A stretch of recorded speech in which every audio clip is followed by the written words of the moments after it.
Welcome to another episode of Z's Corner. I just wanted to hop on here really quickly to talk about injuries. I think regardless of what club you support or what league you watch, we're in a perfect storm of injuries right now. If you're an EPL fan, then you probably know that there are over 100 injuries in the EPL. I mean, some clubs have as many as 14 injuries on the roster, which is an absolute nightmare for a coach to figure out how to field a healthy starting 11.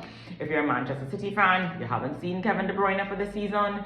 And if you're me and you watch La Liga and you really hate the international break because you just have this sneaky suspicion that somebody's going to get injured, you are so right. Because Vinicius Jr. is now out on injury. And of course, Gavi most recently tore his ACL.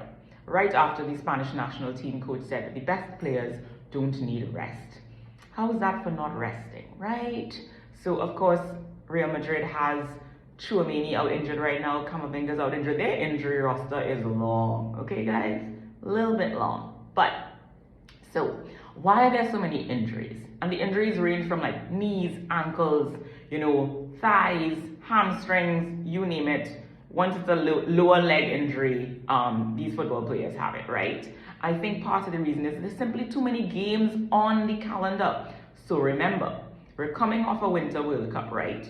So these players didn't get as much time to rest last season as they would have before the new season started, okay? Because you didn't have a Christmas break, you just kind of had a World Cup, and then you went back to your club, and then the season ended, and the season started again. So not much rest, okay?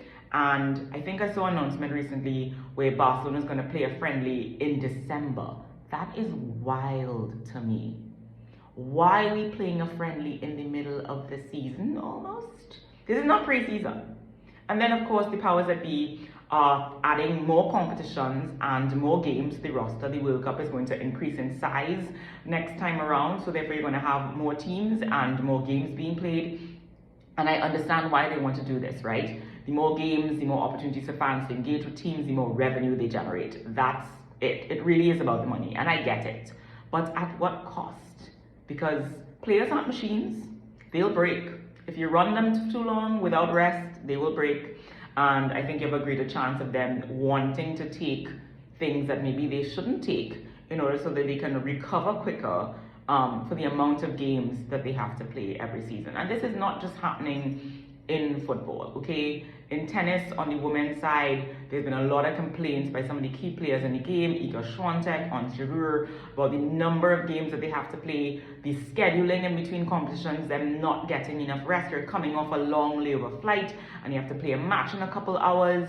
And then you, of course, have to adapt to conditions, but not just the conditions. The weight of the ball changes from tournament to tournament. So you have players picking up shoulder injuries and wrist injuries and elbow injuries, all because they're not getting adequate time to rest. Now, I work out 4 to 5 days a week, and I know that rest is critically important. Because if you don't rest, things start falling apart. So, I hope that sooner or later, all the sports that we love to watch can have a come to Jesus moment where it's not just about the Benjamins, but we also care about, like we talk about employee welfare in corporate work. We need to think about player welfare too, because playing the amount of games and the amount of minutes, because remember, we're adding back in all the stoppage time now. So like you're playing longer minutes and more games. Are we not expecting there to be some negative outcome to this?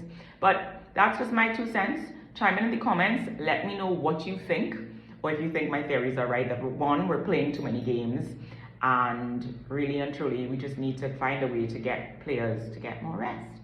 Let me know. See you on the next episode.